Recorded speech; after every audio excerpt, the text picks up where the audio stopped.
கிறிஸ்துவில் பிரியமானவர்களே, தவக்காலம் 2ஆம் வாரம் ஞாயிற்றுக்கிழமை. இன்றைய நற்செய்தியில் பேதுருவும் மற்ற 2 சீடர்களும் இயேசுவின் அசாதாரண பிரகாசத்தால் பிரமித்து போனார்கள் என்பதை எடுத்துக்காட்டும் மகிமையான உருமாற்ற நிகழ்வை பற்றி நாம் தியானிக்கின்றோம்.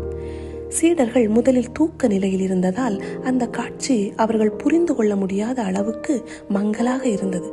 ஆனால் எப்போது அவர்கள் முழுமையாக விழித்தெழுந்தார்களோ அப்போது அவர்களுக்கு முன்னால் இருந்த இறை மகிமையை உணர முடிந்தது.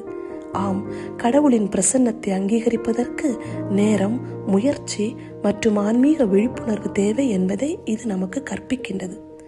நமது வாழ்வில் கடவுளின் மகிமையை காண நாமும் படிப்படியாக நம் ஆன்மீக கண்களை திறக்க வேண்டும். ஆண்டவராகிய இயேசுவே, எமது அன்றாட வாழ்வில் உமது பிரசன்னத்தை முழுமையாக உணர்ந்து உமது மகிமைக்கு சாட்சிகளாக வாழ எமக்கு அருள் தாரும்.